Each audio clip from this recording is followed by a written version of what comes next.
Good morning. Welcome to worship with the gathered community of First Parish in Lincoln. Physically closed, spiritually open. We're so glad that you're with us today.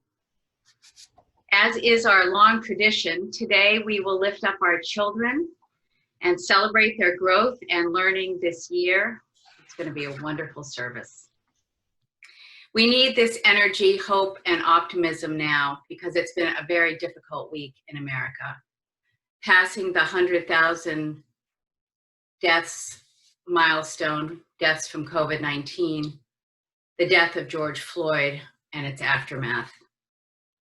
Such a difficult week.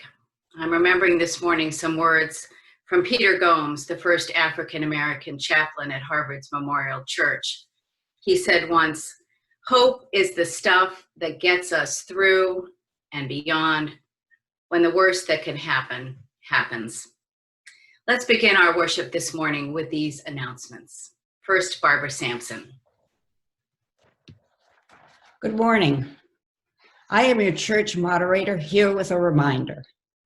Our First Parish annual meeting will be held by Zoom on this coming Tuesday evening, there it is, June 2nd at 7 p.m. Please plan to attend. It's been a busy, productive year. This is our chance to reflect on it and to celebrate. We need you to be present. We need you to vote on next year's elected positions and on our budget. We need to be in community as we continue our time-honored tradition of recognizing a few of our members with parish awards. The Zoom connection for the annual meeting is here, and it is in the email that you received in Stay Connected last Thursday, May 28. I look forward to seeing all of us on Tuesday evening. Thank you. Thanks, Barbara. And now Sarah Andresiak. Good morning, everybody. This is Sarah Andresiak with an announcement about the Gathering Project, this virtual gathering of our community, which we have, we're 2 weeks in. Barbara, oh my gosh, too many Barbaras in my life. Barbara O'Neill has been taking us through some writing workshops, which has been fabulous. We have our third session of that tomorrow night at 7 p.m. if anyone wants to join us, information on the website. Following that, we will have 3 weeks that Tom Hazlett and I will facilitate around poetry, readings, and reflections designed around themes of hope, optimism, and gratitude. I hope to see you there. Information on the website for the Zoom connections. Thanks. Thanks so much. And Steve Brand for the Community Engagement Task Force. Hello. I just want to remind you today, we've actually asked that the plate collection be given towards what is the Minister's Discretionary Fund. It's a small amount of money that the Minister has the ability to help somebody out in an acute need. As you know, this crisis has hit everybody, and the thing that's remarkable to me is it's hit very close to home. And the other remarkable thing that I think we've all learned is that there are so many people for whom a $400 expense can throw them into financial chaos. And we hope that the Minister is in a position to see close-hand personal problems and difficulties that people have. And we hope that you could be generous today and give money to supplement that fund. It's been around for a while, but has very little money in it. Obviously today and going forward in this crisis, there are going to be a great more need in this area. So we ask you if you wouldn't mind to contribute to that via the plate today to help us help others through the ministry and pastoral care of the Minister. Thanks very much. Thank you, Steve. That Minister's Discretionary Fund is a long-standing part of First Parish in Lincoln, and it's periodically renewed by your generous donations. And now Mary Helen from the Anti-Racism Task Force. Good morning. Along with Americans of all races and cultures, our hearts are heavy in sorrow for the African American communities in so many cities, and especially Minneapolis today. The First Parish Anti-Racism Task Force, as part of our exploration of racial injustice, invites you to join us today at 4 p.m. on Zoom to view a new timely film. The film is Slay the Dragon, about gerrymandering and voter suppression that in many communities impacts primarily African Americans. The film runs about an hour and 40 minutes. At the end, we will begin a discussion about what actions we can take to address voter suppression.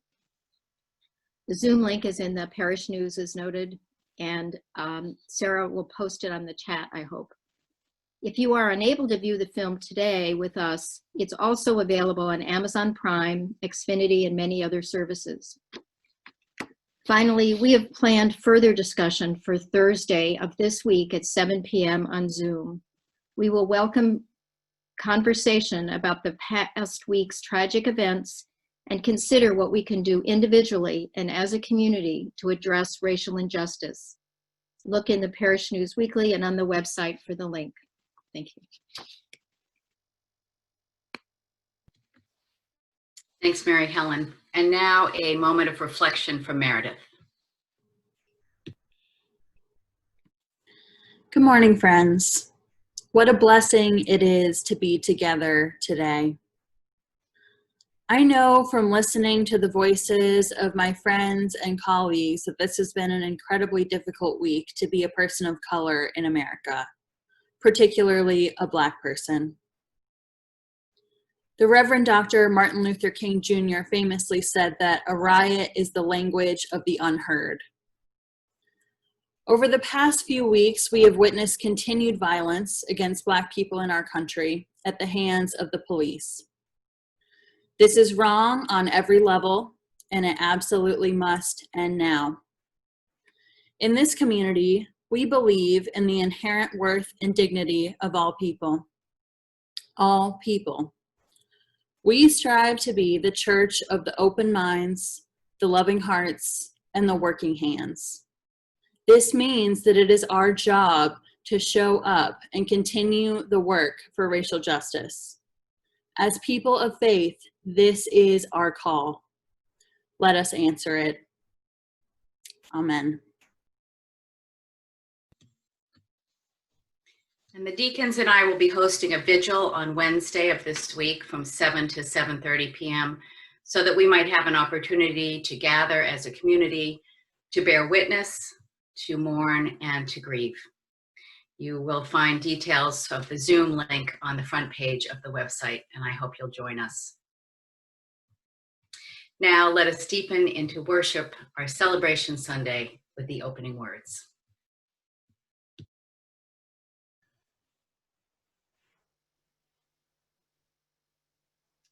Join me to say together, all of us at some time or other need help. Whether we are giving or receiving help, one of us has something valuable to bring to this world. That's one of the things that connects us as neighbors. In our own way, each one of us is a giver and a receiver. A quote by Fred Rogers. Now let us sing together our opening hymn with heart and mind.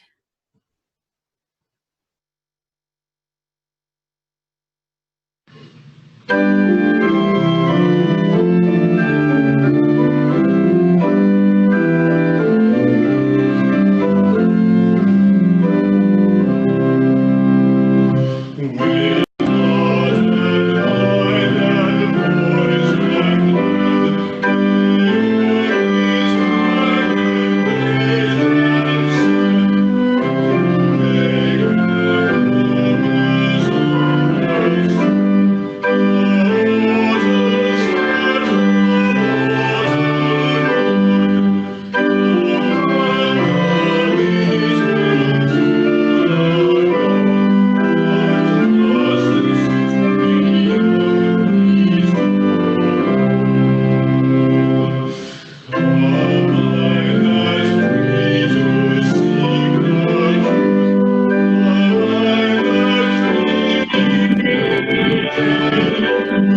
In the love of, please join me in saying the words of our covenant. In the love of truth and in the spirit of Jesus, we unite for the worship of God and the service of all.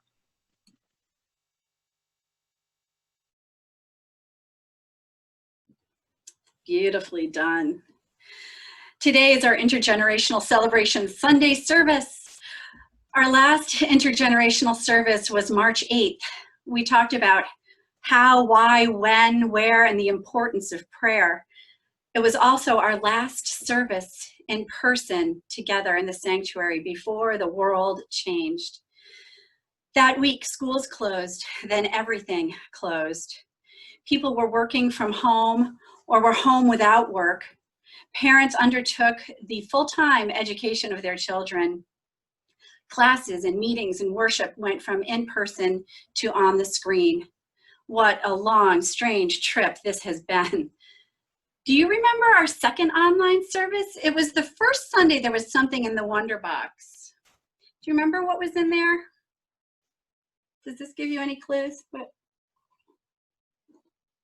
My Mr. Rogers mug was in the Wonder Box that week. I talked about how in times of trouble, we can all look for the helpers, the heroes, as Mr. Rogers' mom had advised him when he was a child. I mentioned how Mr. Rogers is one of my helpers and heroes. His show was one of the few things on a screen I was allowed to watch as a child. There was much to learn then, and I have continued to learn and grow from the life and words of Fred Rogers. So this morning I'm doubling down. Our theme is the iconic Rogerian. It's a beautiful day in this neighborhood. Did you know it's this neighborhood and not the neighborhood? It's a beautiful day in this neighborhood. When I think of First Parish in Lincoln and all we've done for and been to one another these last few months especially, it is a beautiful day in this neighborhood. Let us gather in that spirit today. This Celebration Sunday, we read and hear these words and think about the work and play of the children and teachers in First Parish in Lincoln's RE program. Mr. Rogers said, "As human beings, our job in life is to help people realize how rare and valuable each one of us really is. Each of us has something no one else has or will ever have, something inside that is unique to all time. It is our job to encourage each other and to discover that uniqueness and to provide ways of developing its expression."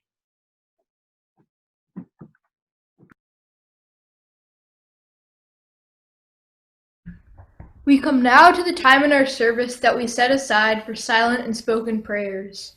To help us prepare, we will listen to an instrumental hymn. You are invited to sing along at home if you wish. We will then have a minute of silence, followed by the reading of the prayers you have sent in.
Please listen with an open heart to the prayers of our community.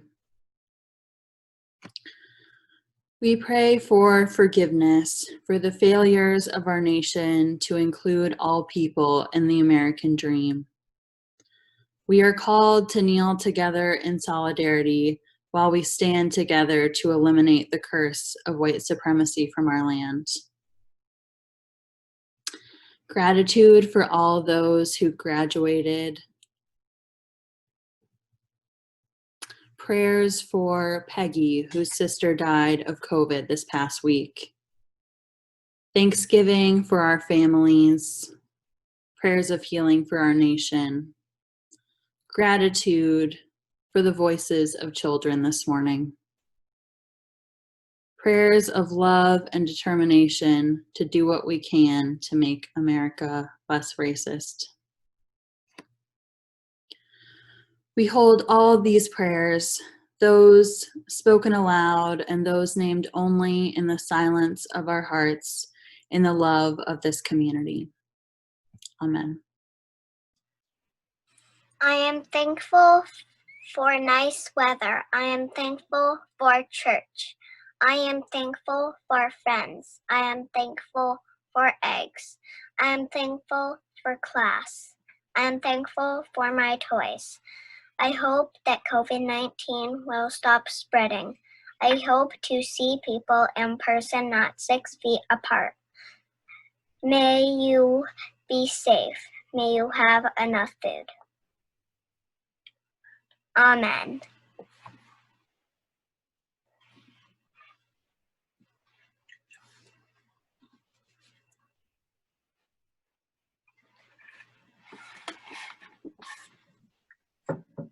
The greatest gift you ever give is your honest self. Fred Rogers. At this time, when we know the needs are so great, we appreciate your generosity so very much. Please donate online at fplincoln.org/donate or mail a check to the church at 14 Bedford Road, Lincoln, Massachusetts.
This year, all of us were given the chance to be more than just a good neighbor.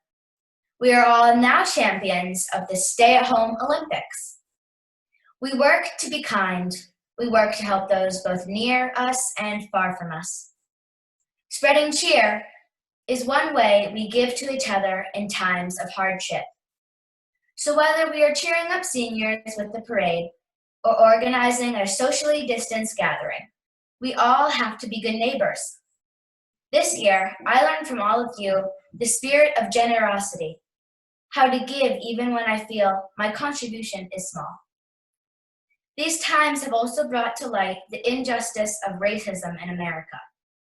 The Good Samaritan showed the neighborliness needed in this nation today. Jesus said to love your neighbor as yourself. Reflecting on the parable of the Good Samaritan in a chapter titled On Being a Good Neighbor, the Reverend Dr. Martin Luther King Jr. said, "The true neighbor is the man who will risk his position, his prestige, and even his life for the welfare of others.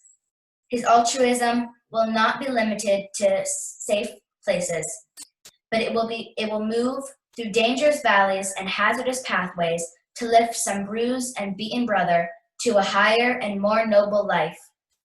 Let us not pity the victims of police violence. Let us sympathize with them. Dr. King also said, pity arises out of a concern for a big abstraction called humanity. He says, sympathy is feeling with the person in need, his pain, his agony, his burdens. Our souls must stand together as one to be a good neighbor during this challenging time.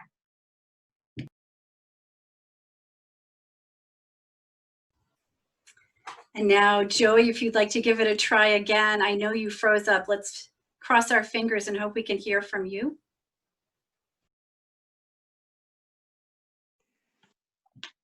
Neighbors are people who take care of other people. Bring food to those who need it. Be kind to their friends. Teach other people to love. Teach Sunday school like Steve. Bring over a gift when someone has a baby or a birthday. It's important to be a good neighbor because it teaches love and kindness. Our church friends brought my family food when my mom was on bed rest. That is being a good neighbor.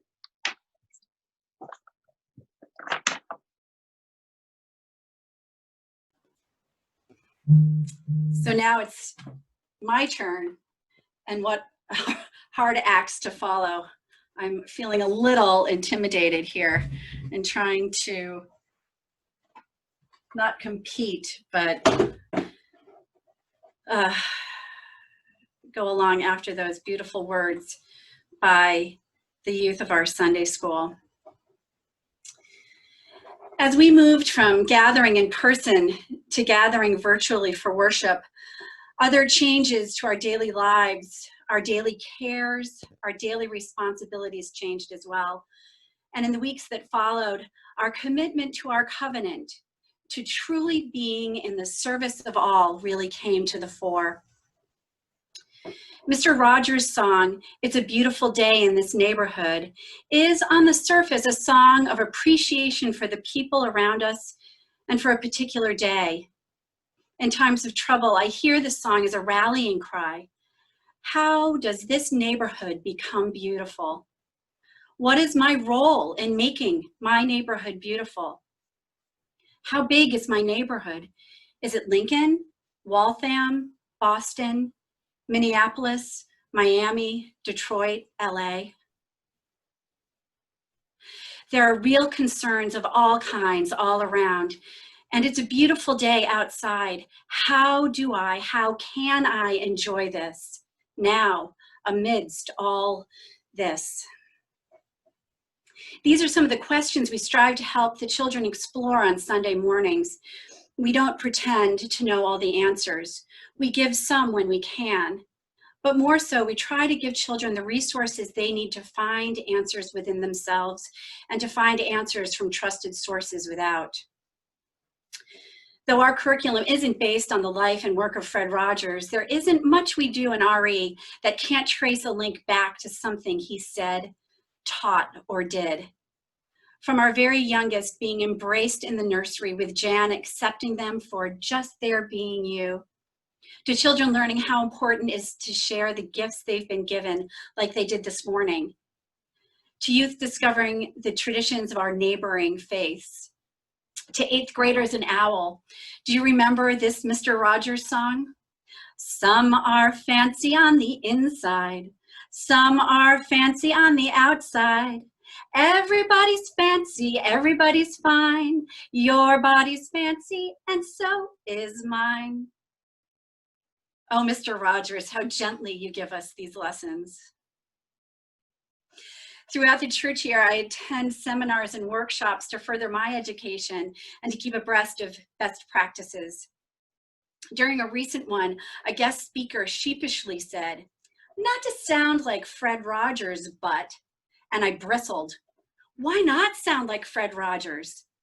That our RE program should reflect some of the values he lived so very out loud, I think is an affirmation, a badge of success, a confirmation that we're on the right track.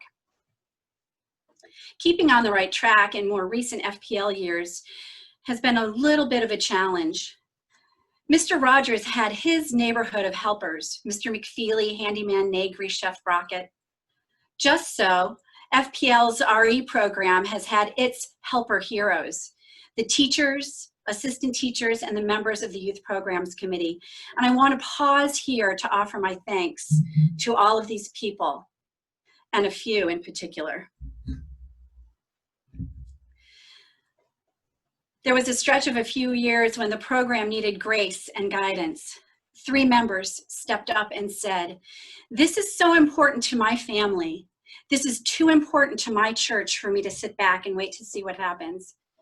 The co-chairs of the Youth Programs Committee over the last 4 years have been Elizabeth Kelly, Pilar Dowdy, and Steve Brand.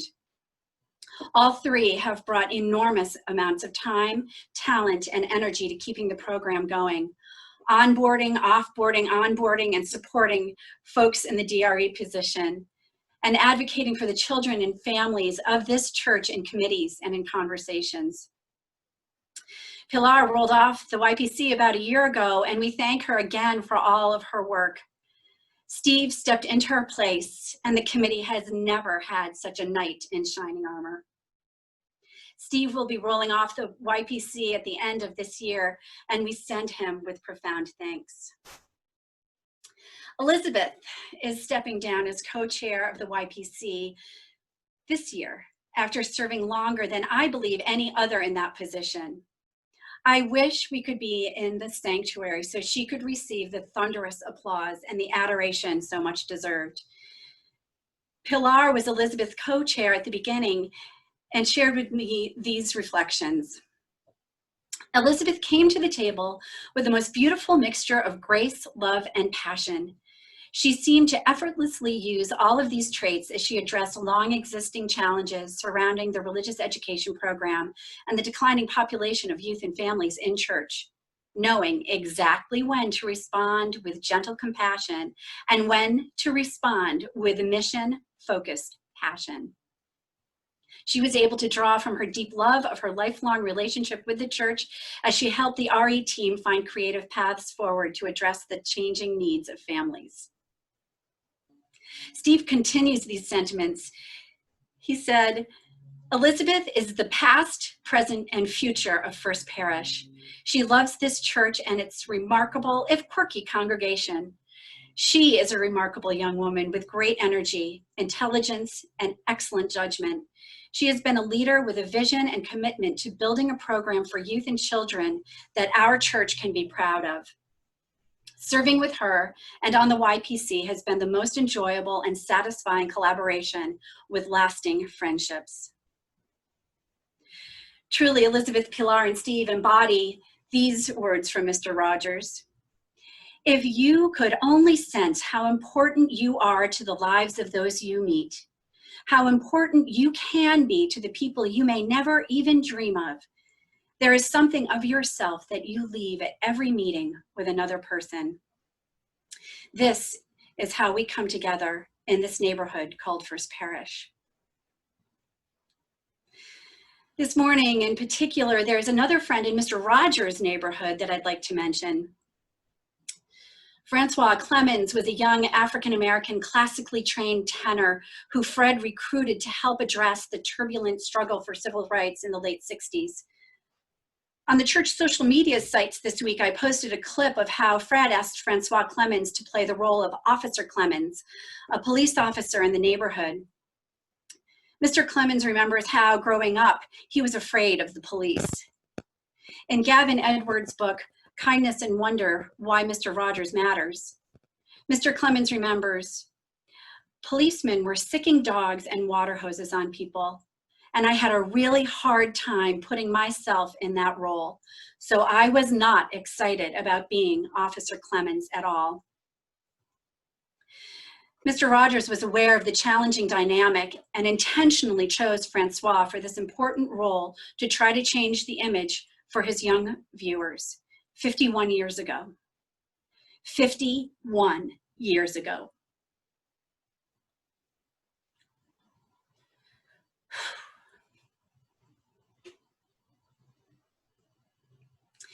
In 1969, it was impossible for either man to be silent amid racial violence erupting around the country.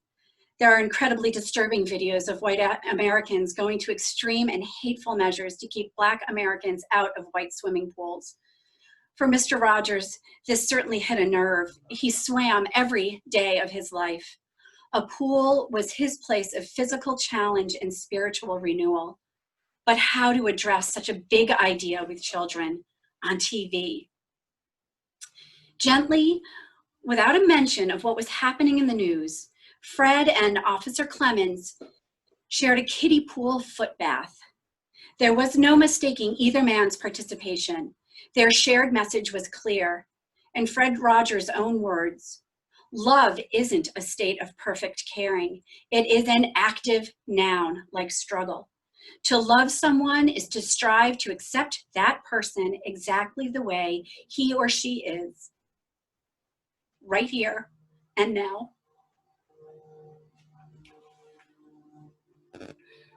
Francois Clemens has remained grateful for his relationship with Fred Rogers and for his work on Mr. Rogers' Neighborhood. However, there is another Fred Rogers quote that comes to mind when I consider that relationship. The quote is, "Little by little, we human beings are confronted with situations that give us more and more clues that we are not perfect." Though privately Fred loved Francois exactly how he is, he also asked Mr. Clemens to conceal his homosexuality publicly.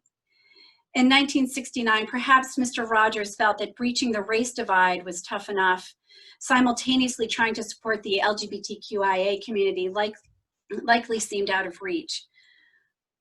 What a better world it would be if there were no barriers for each of us to be and to be loved for all that we are.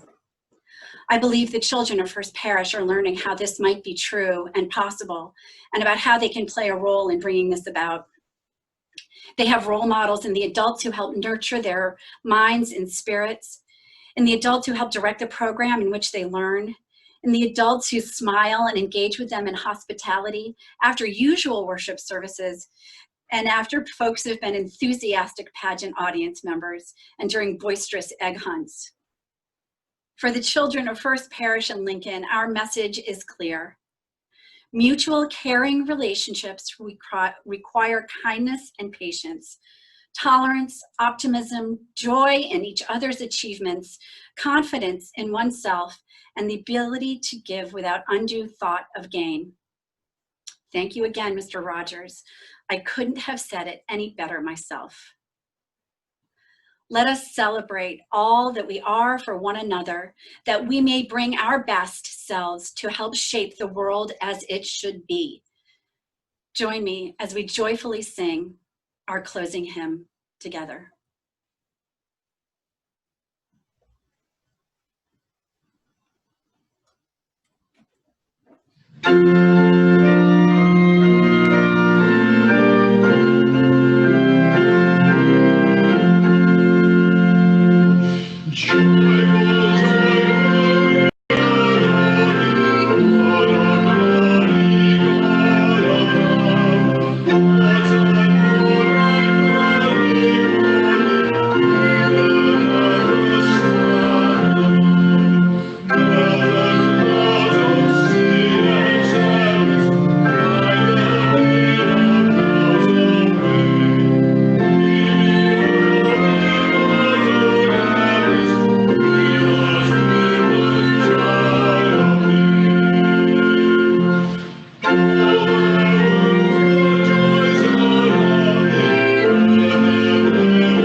Please join me in saying, go forth from the worship of God to be faithful to the vision of Jesus, to affirm each person's dignity, and to cherish the living earth. We offer our thanks for a beautiful day in this neighborhood. May we continue our work to make it strong and good. May we continue to find strength and goodness when we need it. As we reflect on the voices we heard this morning, we remember the words of Fred Rogers when he said, "Anyone who does anything to help a child in this life is a hero." Thank you all for being the heroes here in the lives of these our children this Celebration Sunday.